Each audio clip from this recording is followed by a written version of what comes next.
साथियों नमस्कार, मैं हूं नीरज पटेल और आप देख रहे हैं नेशनल जनमत। बहुत दिनों से चल रहे गतिरोध के बीच में उत्तर प्रदेश के बेसिक शिक्षा मंत्री सतीश द्विवेदी के भाई डॉक्टर अरुण द्विवेदी ने सिद्धार्थ विश्वविद्यालय में मनोविज्ञान विभाग में जो उनका चयन हुआ था असिस्टेंट प्रोफेसर पद पर, उससे इस्तीफा दे दिया है।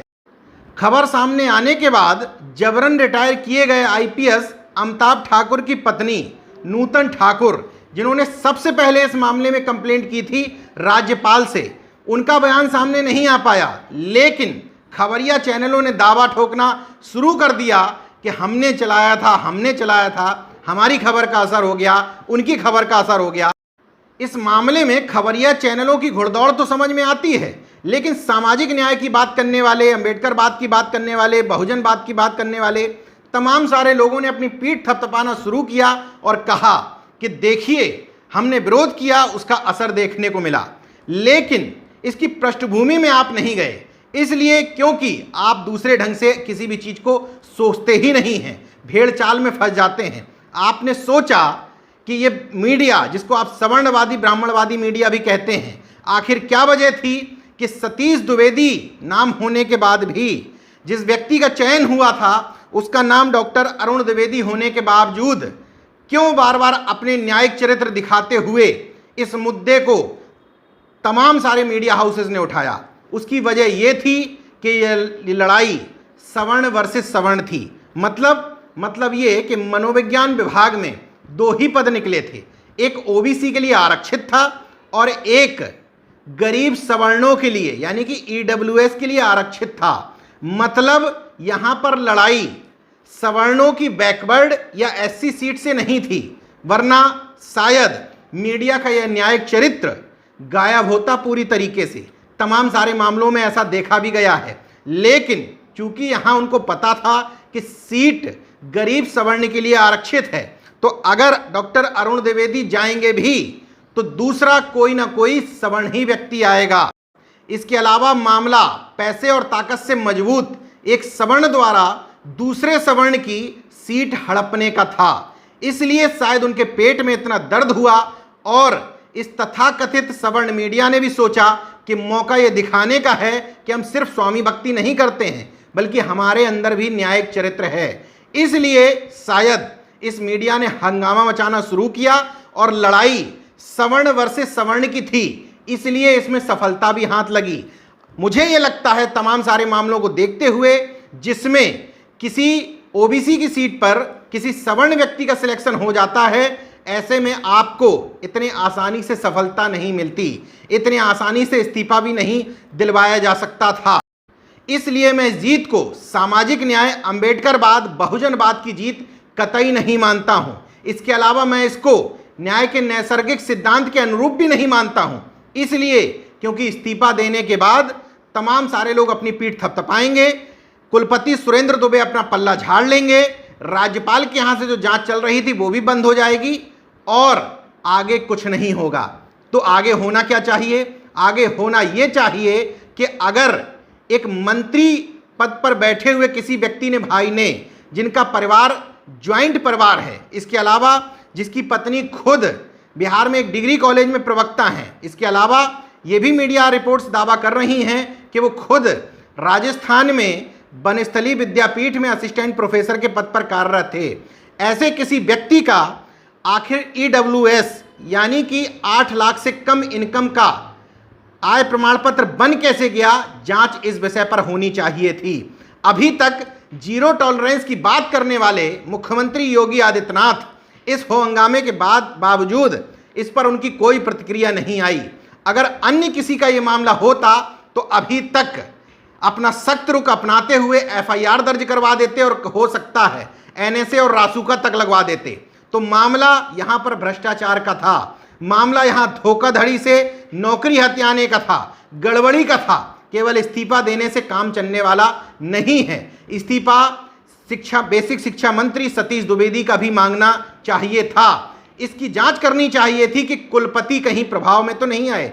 कुलपति ने सामान्य ढंग से कह दिया कि प्रमाण पत्र बनाने का काम प्रशासन का होता है, आय प्रमाण पत्र का।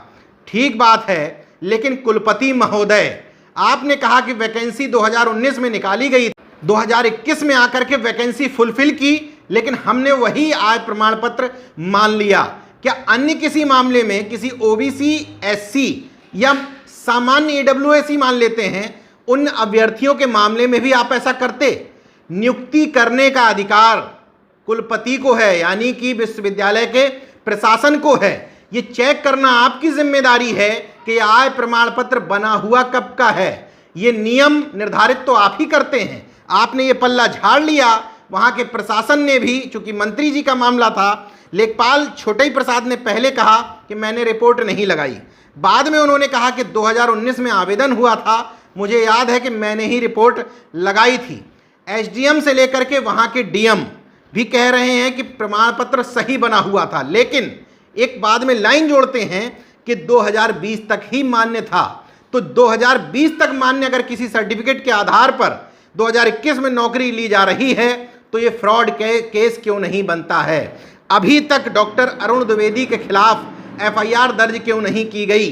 मंत्री के खिलाफ पद के दुरुपयोग करने के लिए उनसे इस्तीफा क्यों नहीं मांगा गया? बड़ी मेहनत करके सामाजिक कार्यकर्ता नूतन ठाकुर ने कागज जुटाए, राज्यपाल से शिकायत करी।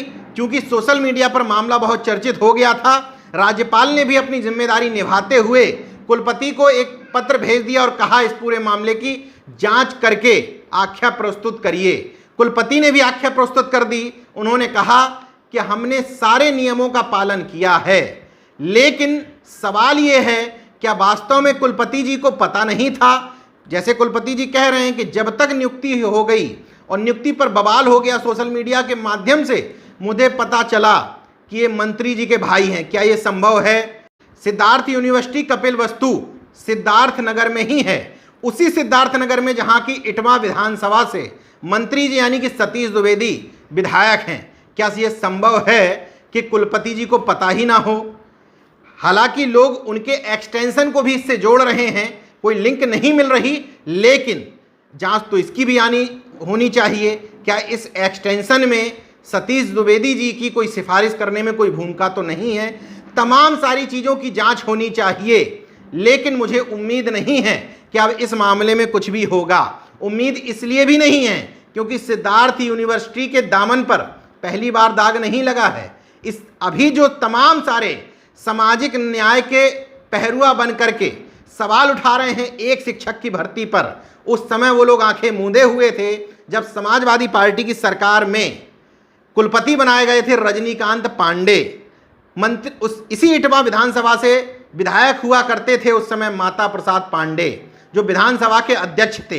क्या क्या खेल उस समय खेले गए थे, अगले वीडियो में आपको विस्तार से बताऊंगा कि पांडे से लेकर दुबे तक सरकारें तो बदली, लेकिन खेल बदस्तूर जारी है।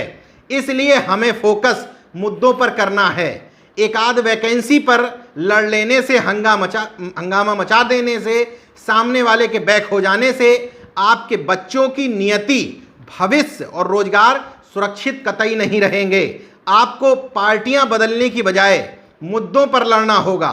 सामने जो भी बने, जो भी मुख्यमंत्री बने, उससे लड़ करके, भिड़ करके आपको अपने मुद्दों पर लाना पड़ेगा। अपने घर के बच्चों के लिए रोजगार, हक और हिस्सेदारी मांगनी पड़ेगी, वरना यही खेल होगा। पांडे जी जाएंगे तो दुबे जी आएंगे, दुबे जी जाएंगे तो त्रिपाठी जी आएंगे, या आगे अन्य कोई फलाना जी आ जाएंगे। भ्रष्टाचार, जातिगत भ्रष्टाचार अनवरत रूप से जारी रहेगा।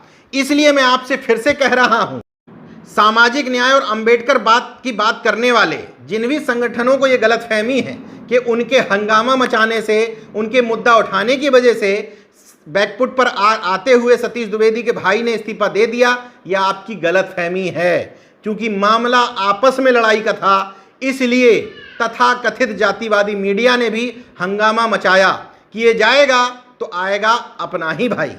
बहरहाल, वजह कुछ भी हो, मैं मीडिया से इसी तरह के न्यायिक चरित्र की उम्मीद करता हूं। मैं उम्मीद करता हूं कि अगर पिछड़े और दलित वर्ग के किसी व्यक्ति की हकमारी की जा रही होगी किसी पद की, तब भी आप इसी तरीके से मामला उठाएंगे। तब आप इसी तरीके से सोशल मीडिया से लेकर के तमाम सारे सवर्ण मीडिया में इसी तरीके से हंगामा मचाएंगे। देखते रहिए नेशन जनमत, जागरूक और सजग बने रहिए। जय विज्ञान, जय संविधान, जय लोकतंत्र। धन्यवाद। दोस्तों अगर आपने मेरा YouTube चैनल सब्सक्राइब नहीं किया तो प्लीज़ सब्सक्राइब कर लें और उस बेल आइकन पर ज़रूर क्लिक करें जिससे जो मेरे न्यू वीडियो हैं वो आप देख